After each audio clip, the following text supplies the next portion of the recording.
अम्मा बाद।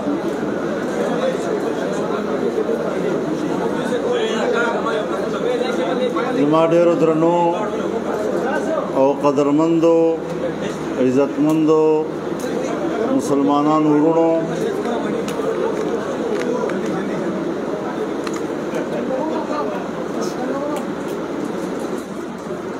ये जो आज तकरीब मुनक़द हो रही है, इस लिहाज से निहायत काबिल क़दर तकरीब है कि हमारे सूबे के इंतहाई मुअज़्ज़ज़ शख्सियात, उन तमाम शख्सियात के मुअज़्ज़ज़ ख़ानदान और उनके मुअज़्ज़ज़ रुफ़क़ा आज जमीयत उलमाए इस्लाम में शमूलियत का ऐलान कर रहे हैं। मोहतरम जनाब इफ्तिखार महमद साहब, खावर ख़ान महमद साहब, कलीमुल्लाह तूरू, फजल अहद ख़ान और इसके अलावा जितने हज़रात ने इस तकरीब में जमीयत उलमाए इस्लाम के साथ अपनी बाकायदा वाबस्तगी का ऐलान किया है, मैं सबसे पहले दिल की गहराइयों से अपनी तरफ से भी, पूरी जमात के कारकुनों की तरफ से भी आपको खुशामदीद कहता हूँ और दुआ करता हूँ कि अल्लाह रब्बुल इज़्ज़त आपके इस फ़ैसले को मुबारक फ़रमाए और अपने दीन के लिए अल्लाह ताला इसको कबूल फरमा ले। मेरे मोहतरम दोस्तों, ये फ़ैसला उन्होंने ऐसे हालात में किया है जहां पाकिस्तान में हक़ के रास्ते को और हक़ की आवाज़ को तक़वियत देने के लिए उनकी हमें ज़रूरत थी और उन्होंने अपनी शख्सियत, अपनी सियासी अहमियत, उसको आपकी मेहनतों, आपकी जद्दोजहद और आपके काफ़िले का हिस्सा बना दिया है। सबसे बड़ी खुशी हमें उनके इस फ़ैसले पर है। मेरे मोहतरम दोस्तों, यकीनन जिन हालात से हम गुज़र रहे हैं, मुश्किलात, माशी मुश्किलात की तरफ और उस साजिश को पीछे धकेला है और इंशाअल्लाह हम उनको बताना चाहते हैं कि हम आपको पाकिस्तान की सियासत में दोबारा उभरने का मौका नहीं देंगे। मेरे मोहतरम दोस्तों, माजी की हुकूमत अब एक किस्सा पारीना बन चुकी है। इस जमात ने, इसकी क़ियादत ने नई नस्ल को सिवाय खुराफात के, सिवाय गालियों के और सिवाय बदतमीज़ी के और कोई दर्स नहीं दिया। उनकी तरबियतगाह में हमारी नई नस्ल को यही कुछ मिला है, इसके अलावा कुछ भी नहीं है। लेकिन मैं आपको एक बात बता देना चाहता हूँ, उलमाए किराम बैठे हुए हैं, उलमाए किराम की मौजूदगी में अर्ज़ करना चाहता हूँ कि जनाब रसूलुल्लाह सल्लल्लाहु अलैहि वसल्लम के अहद मुबारक की पूरी तारीख़, आपका एक एक कौल, आपका एक एक उठना और बैठना, आपका एक एक फरमान, सहाबा किराम की रिवायतें सब हम तक पहुँची है, कोई रही नहीं। दो बातें रह गई हैं, एक ये कि उस दौर की कोई गाली उम्मत को मुंतकिल नहीं हुई, और दूसरा ये कि मुनाफिकीन की कोई रिवायत आज उम्मत के पास मौजूद नहीं है। ठीक है ना? तो इंशाअल्लाह ये मैं इसलिए कह रहा हूँ, आपको तारीख़ और शरीयत के हवाले से उनका मुस्तक़बिल मालूम होना चाहिए कि न इनकी गालियाँ तारीख़ में रहेंगी और न उनका मुनाफिकाना किरदार, और न उस हवाले से उनके खुराफात कभी तारीख़ पर नक्श नहीं होंगे। तारीख़ पर अगर नक्श होंगे तो आप होंगे, आपकी कुर्बानियाँ होंगी, आपकी आवाज़ होगी और आपका नारे तकबीर होगा।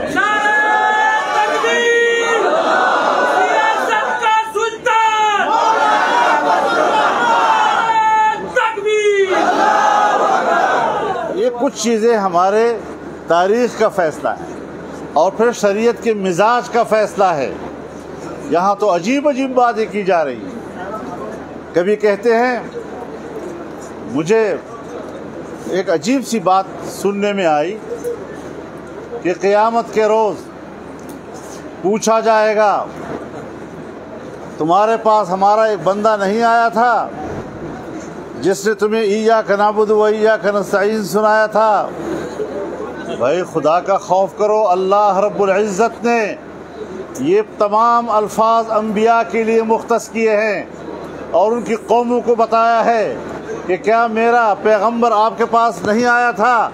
कमबख्तो, तुमने इस फासिक, फाजिर और गलीज और बदतमीज इंसान को पैगंबरों का मकाम दे दिया है। तुम खुदा के अज़ाब से नहीं डरते?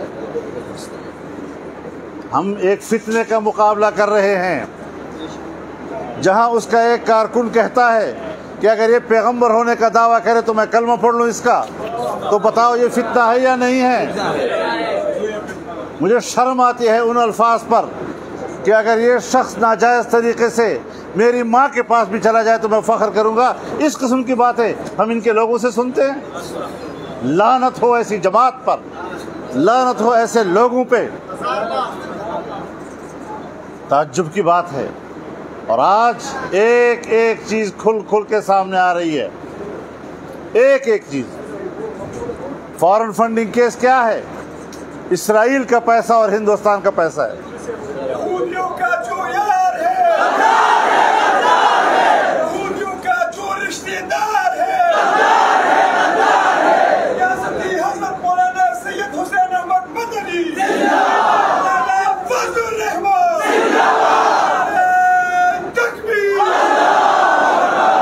और हमें अब तो उनको वकील भी मिल गए हैं। कहते हैं इसराइल को बुरा भला मत कहो, ये तो पैगंबर का नाम था। वकील भी मिल गए हैं। अब इन जुहला का क्या करें? अल्लाह रब्बुल इज़्ज़त तो बनी इसराइल का लफ्ज़ इस्तेमाल करते हुए फरमाता है, लुइनल्लज़ीना कफ़रू मिन बनी इसराइल अला लिसान दाऊद।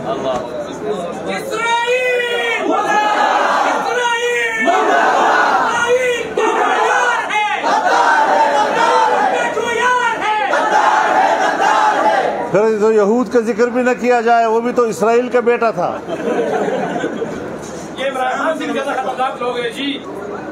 जिस पर अल्लाह रब्बुल इज़्ज़त फरमाते हैं कि इनके लिए ज़िल्लत व मस्करत लिखी गई है, इन पर लानत भेजी गई है। ऐसे ऐसे लोग मुल्लाओं के लिबास में, जाहिलों के लिबास में उनको वकालत मुहैया कर रहे हैं। यहूद और इसराइल पर भी लानत और उनकी वकालत करने वालों पर भी लानत। इसराइल का जो वकील है, इसराइल का जो वकील है,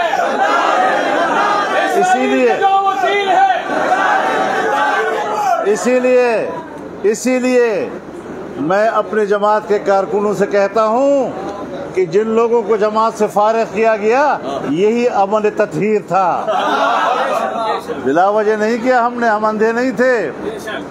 तो ये सारी वो सूरत हाल। अब आप मुझे बताएं कि हमने पूरे मुल्क ने मुत्तहिद होकर इनका मुकाबला किया है। क्या वजह है कि आज पाकिस्तान की सियासत में मजहबी लोग, सेकुलर लोग, कौम परस्त लोग, नेशनलिस्ट लोग हर तबक़े फ़िक्र के, दाएं बाजू, बाएं बाजू, सेंट्रलिस्ट, सब इकट्ठे हैं। सबके इकट्ठे होने का माना ये है कि वो इसको फितना समझते हैं। मुल्क की बका के लिए जंग लड़ रहे हैं हम लोग, वरना हमारे दरमियान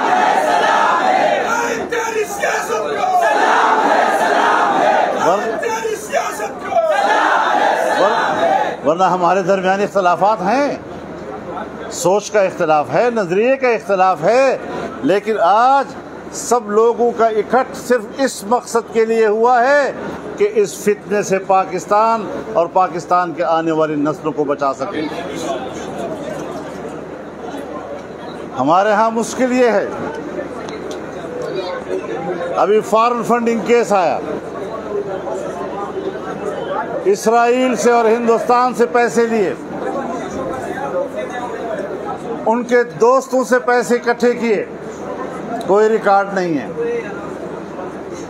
नवाज शरीफ के खिलाफ तो एक पानामा केस आता है और इकामा पे जाकर कोर्ट उनको नाअहल करार देती है, लेकिन यहाँ पर घपलों के पहाड़, उस पर खामोशी, बैनुल-अक़वामी दबाव नहीं तो खामोशी का कोई माना नहीं है। ये जो खामोशी है किसी दबाव के नतीजे में है। क्या वजह है कि इलेक्शन कमीशन अभी तक उसके बारे में कोई फैसला नहीं कर रही, और आज एक और कट्टा खुल गया। आज तो बरतानिया के फाइनेंशियल टाइम्स ने पूरी स्टोरी छाप दी है कि अबराज ग्रुप ने कोई वूटन क्रिकेट वाले, उसके ज़रिए से उन्होंने पैसे जमा किए रिफाही कामों के नाम पर, और कोई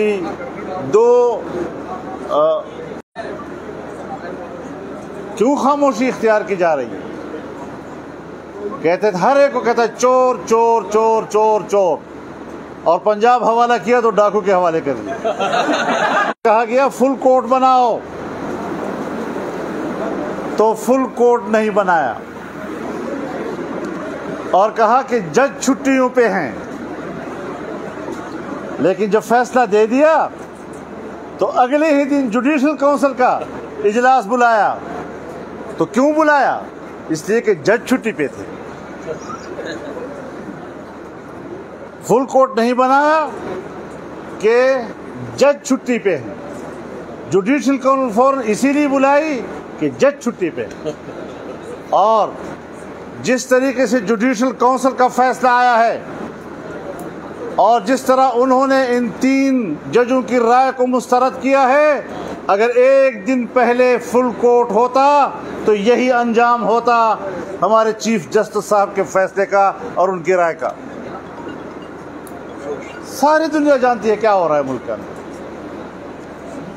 मैं तो ऐसे जजों को, ऐसे जर्नलों को, ऐसे ब्यूरोक्रेट्स को वाज़ेह तौर पर कहना चाहता हूं कि अगर आपने सियासत करनी है तो फिर इदारे को मत इस्तेमाल करो, इस्तीफा देकर मैदान में आओ। हम तुम्हारे औकात देखते हैं कि तुम्हारी पब्लिक में क्या औकात है।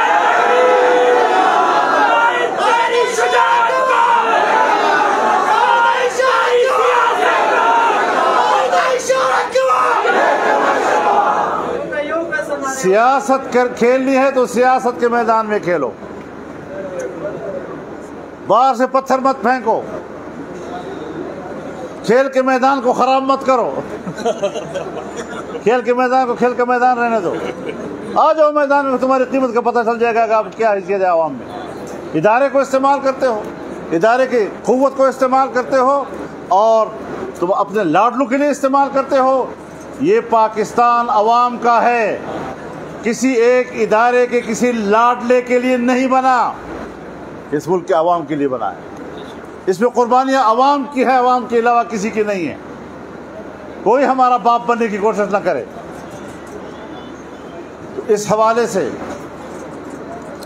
हमने बड़ी सोच समझकर हम इदारों का एहतराम करना चाहते हैं, लेकिन खुदा के लिए मेरे इंतहाई काबिल एहतराम चीफ जस्टिस साहब हों या सुप्रीम कोर्ट का कोई जज हो, इंतहाई काबिल एहतराम, खैर ख्वाही की बुनियाद पर कहूँगा कि खुदा के लिए तारीख में अपना नाम जस्टिस मुनीर और जस्टिस साकिब के साथ मत लिखवाओ।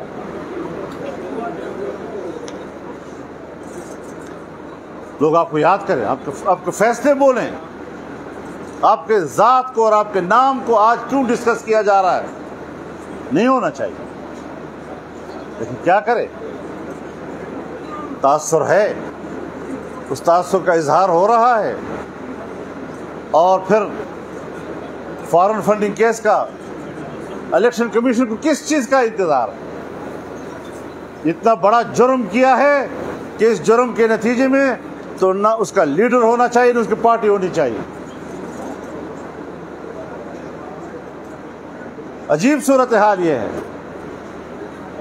कि यही कोर्ट है, यही कोर्ट 1 महीने पहले इमरान खान पार्टी का सरबराह, उसका ख़त हुज्जत है और उसके ख़त की बुनियाद पर उनके अराकीन ने जो राय दी तो उनको डिसीट भी किया गया और उनकी रुकनीत भी ख़त्म कर दी गई और ज़िमनी इलेक्शन भी कराए। लेकिन अगर अपनी पार्टी को वही ख़त मुस्लिम लीग काफ का सरबराह लिखता है तो यही अदालत कहती है कि इसका कोई एतबार नहीं। जब मियां नवाज शरीफ साहब सदर थे मुस्लिम लीग नून के और उनको नाअहल करार दिया, उस वक्त तो आप कहते हैं कि असल ताकत तो पार्टी हेड है, लिहाजा पार्टी हेड असम्बली के अंदर के निज़ाम पर असरअंदाज हो सकता है, तो उसको बहैसियत पार्टी सरबराह भी नहीं होना चाहिए। सरबराह के लिए भी आपने उनको नाअहल करार दिया, तो ये आपकी मर्जी है। आईन जब आप चाहें किसी के हक में उसी दफ़े के एक आप रिलीफ दें, एक को आप सज़ा दें, ये कौन सा इंसाफ है? कौन इस इंसाफ पे एतमाद करेगा? ये सारी वो चीज़ें हैं कि जो इस वक्त मुल्क के अंदर हैं। लेकिन मैं वाज़ेह तौर पर कहना चाहता हूँ कि हम फितने के ख़िलाफ़ जंग हैं। अब अगर कोई जज उसमें शरीक होता है, कोई जनरल उसमें शरीक होता है, कोई मौलवी साहब उसमें शरीक होता है, ये सब फितने का हिस्सा है और जमीयत के कारकुनों डट जाओ, इनका मुकाबला करना है।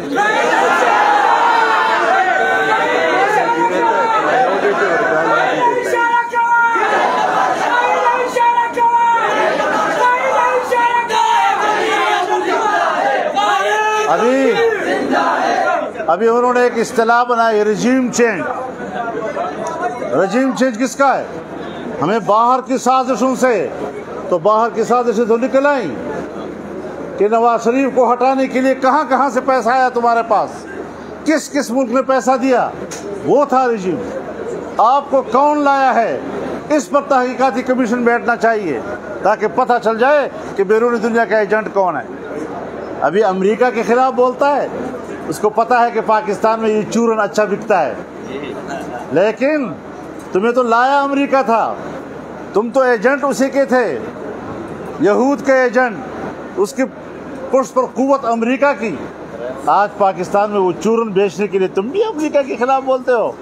और पता चल गया है कि जब तक तुम्हारे पास बनीगाला का घर नहीं था तो इस्लामाबाद की E7 के घर का किराया 9 साल तक अमेरिकी कंसुलेट अदा करता रहा है। तुम तो उनके घर में पल रहे हो, उनकी हवेली में पलते आ रहे हो। बहर रंगे के ख्वाही जामा में पोर्स मनंदाजे कदतरा में शनासम। तुम्हारे खमीर को हम जानते हैं, तुम्हारे खमीर के अंदर की खबासतों और गलाजतों को हम जानते हैं और इंशाअल्लाह इसका मुकाबला करेंगे। तो इस हवाले से मैं अपनी पूरी जमात को ये पैगाम देना चाहता हूँ, मुल्क के पूरे तूल अर्ज़ में, कि आज जो तमाम मुख्तलिफुल ख्याल जमातें सही, लेकिन मुल्क के लिए इकट्ठी हो गए कि बस हम तो नहीं खड़े होते, फलानी पार्टी को हमने सीट छोड़ दी। नहीं नहीं नहीं, उस तरह कैंपेन चलानी है जिस तरह अपने लिए चलाते हो। ये चीज़ें ख़त्म होनी चाहिए। होगा तो ज़िमनी इलेक्शन में जो पिछले इलेक्शन में दूसरे नंबर पर था, तो हम उसके लिए रास्ते खुद छोड़ रहे हैं कि बार इत्तेहाद को रखना, कुर्बानी देंगे और पार्टियाँ भी कुर्बानी देंगी, हम भी देंगे। और भरपूर तौर पर हमने ये इलेक्शन ज़िमनी इंशाल्लाह जीतने हैं और उनको बताना है कि तुम्हारे औकात क्या हैं। वैसे तो हमने उनको औकात सूबे में बल्दियाती इलेक्शन में बता दिए हैं और इंशाल्लाह आगे भी उनका मुकाबला होगा। ये सुबह शाम दिन में एक बात को 10 दफ़ा तब्दील करता है। एक झूठ बोलता है, वो नहीं चलता तो दूसरा झूठ बोल लेता है। सुबह से शाम तक उसका तमाम सियासी बयानिया झूठ पे खड़ा है। तो झूठ पे खड़ी इमारत जो है वो नहीं रहती। हमारी बयानी में कोई फ़र्क नहीं आ रहा। 2011-12 में जो हमारा बयानिया था आज भी वही बयानिया है, कोई तब्दीली उसमें नहीं आई। और गिरगिट की तरह हम रंग नहीं बदलते, तुम्हारी तरह हम रंग नहीं बदल रहे। इंशाअल्लाह अज़ीज़ तुम्हारे घपले भी निकलेंगे, तुम्हारा झूठ भी दुनिया के सामने आएगा, बैरून अक़वामी साजिश भी सामने आएगी, तुम्हारे इसराइल और हिंदुस्तान के मुआविनीन भी सामने आएंगे, उसके चंदा दहंदगान भी सामने आएंगे और आपने किस नाम पे लिया और फिर वो किस अकाउंट में आए वो भी सामने आएंगे इंशाअल्लाह अज़ीज़। तो मैं सारी चीज़ें सामने आएंगी इंशाअल्लाह। तो आप देखें कि तारीख़ का महाकरम ये साबित हो गए। ये बाकी छोटे मोटे नज़र आएंगे, कुछ छोटे मोटे नज़र आएंगे। तो इंशाअल्लाह अज़ीज़ इनका मुकाबला करना है। और ये जो शख्सियात आज हमारे साथ नज़र आ रही हैं, आपके काफ़िले को, आपके बयानिए को, आपके नज़रिए को, आपकी आवाज़ को इन्होंने तक़वियत दी है। अल्लाह ताला इस तक़वियत को कबूल फरमा ले और इसको इस्लाम की फ़तह और कामरानी का सबब बनाए। हम मुल्क में आइन के साथ खड़े हैं और हम इस मुल्क में एक अच्छी तब्दीलियों के लिए और अच्छे निज़ाम की जंग लड़ रहे हैं। अल्लाह ताला हमारी मेहनतों को कबूल फरमाए। वाखिर दावाना अनिल हम्दुलिल्लाह।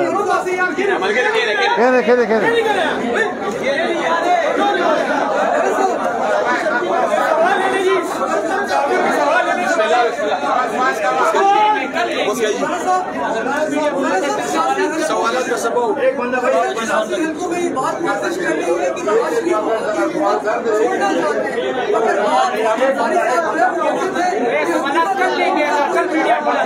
सुन नहीं रहा हूँ बेटा, ज़रा आप खामोश तो हो जाएं यार। आप लोग खामोश हो जाएं ताकि सहाफ़ी सवाल कर सके और मैं उनको सुन सकूँ। मौलाना साहब सियासी हलकों में बात गर्दिश कर रही है कि नवाज शरीफ वफाकी हुकूमत छोड़ना चाहते हैं, मगर आप सरदारी साहब प्रेसिडेंट हैं कि वफाकी हुकूमत हम अपने टेन्योर तक पूरी करें। ये कल भी आपने रिपोर्ट की है और मैं अब भी कहता हूँ कि ऐसी कोई बात उन्होंने की है। हाँ, इब्तिदा में रात थी तो आज 4 महीने के बाद PDM का इजलास हुआ है तो उनकी पहली तकरीर थी तो उसने अपना वो इब्तिदाई मौक़िफ़ जो हमारा भी था उसका जिक्र किया है। लेकिन जहाँ आज हम खड़े हैं और जो मौक़िफ़ हमने लिया है वो ये है और मुत्तफ़िक़ा है कि इलेक्शन वक्त पर होंगे, हुकूमत वक्त पूरा करेगी और इंशाअल्लाह हम मुल्क को इस्लाहात की तरफ ले जाएंगे।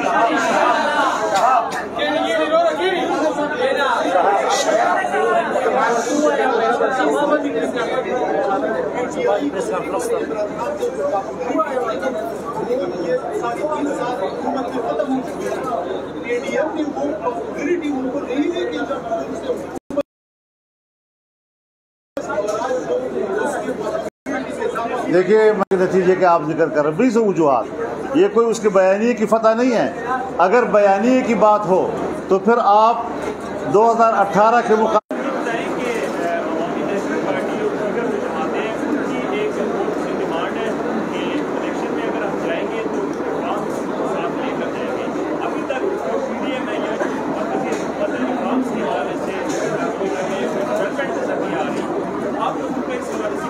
उस पर कानून साजी हो रही है, कानून साजी हो रही है। एक दो जी